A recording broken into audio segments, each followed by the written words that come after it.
Right. Amitabh, stay on. We just have our guest editor here, Manish Chakhani. So let me introduce him. Manish, go ahead. Yep. Hi, Amitabh. Yeah. Well, the reason, I asked specially for you to be, requested to come on today was to get this whole pall of gloom that we have in India, that investments not taking place, cleared. And for viewers who don't know, Amitabh is the man behind the Incredible India campaign.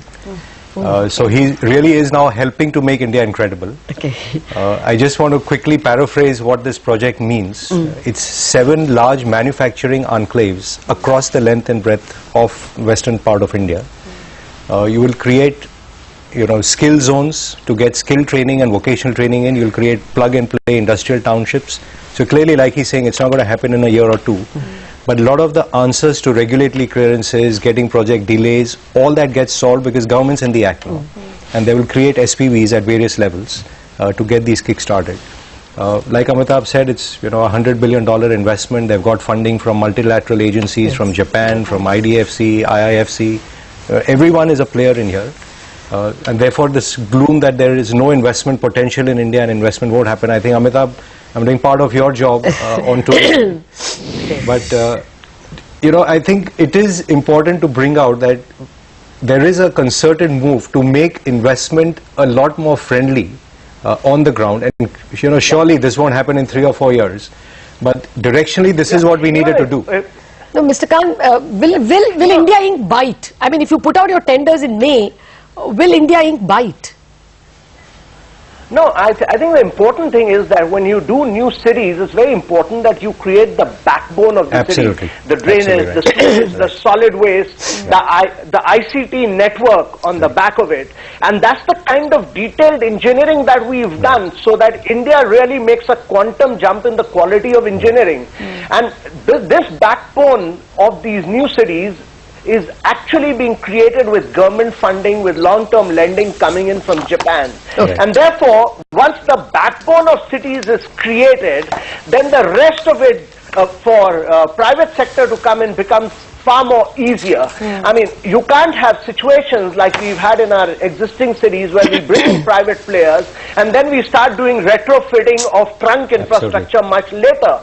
So my view is that once the backbone of these cities has been created, and many of these contracts in the initial phases will be EPC contracts, and we have to our mind, this would enable the private sector to come into the subsequent phases much quicker, much faster, because all approvals would have been in place. And I'll tell you, taking approvals for the private sector is quite a nightmare. Absolutely. I mean, we've struggled with this. We've taken about 44, 45 odd clearances within and housed them in the SPV. So that's a big challenge that we've met. And we are very extremely confident that once the EPC contract to global scale and size is cracked on ground, the private sector will come in an extremely big way. And I think that will really provide the momentum to India's manufacturing, to India's urbanization. That's a very important point you made, Mr. Khan. Just hold on to that. That's an important point you made, because I'm going to try and relate this to some stocks as well. Manish, I want you to come in on this, because like he said, to create this entire infrastructure backbone,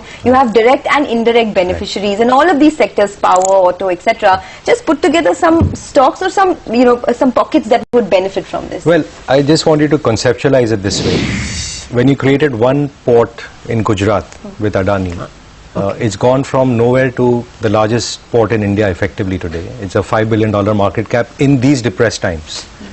What they're doing is creating 7 manufacturing enclaves across India. So it's much beyond the port. You'll get the power and the water and the roads and everything built up ready so you can go in and plug and play. So the size scale of this is effectively creating pudongs and all which you have in China. It also solves things which we don't have on the export side. You don't have scale in India because you don't have these zones which allow manufacturing excellence. Because today our SEZs are all 50 square miles, like he was rightly saying, suiting a developer or a particular industrial house or a particular party and so on. So if this is indeed implemented, this changes the landscape of manufacturing in India. And these new townships effectively are a new Mumbai, a new Aurangabad, a new Nashik, and so on. And it's a bit like the internet. So when the internet came, it's the content providers who just completely lifted off. And I think this can lead to a big revival of manufacturing in India. Well, manufacturing is 15% of GDP.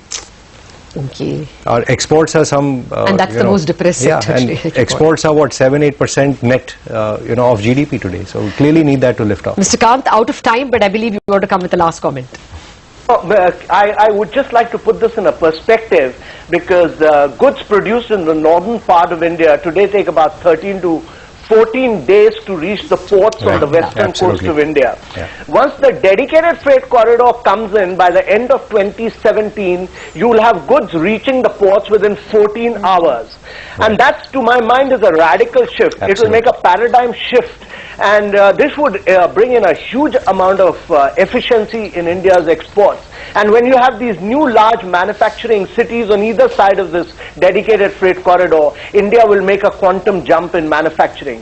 Now, just to tell you that Dholera, the city which we are doing in Gujarat, is size of almost 920 square kilometer. I mean, this is the size and scale of dimension of the planning process, the detailed engineering that we've undertaken. And that's larger than Singapore. So I think you need to take a long-term perspective on this. Point taken, Mr. Kant.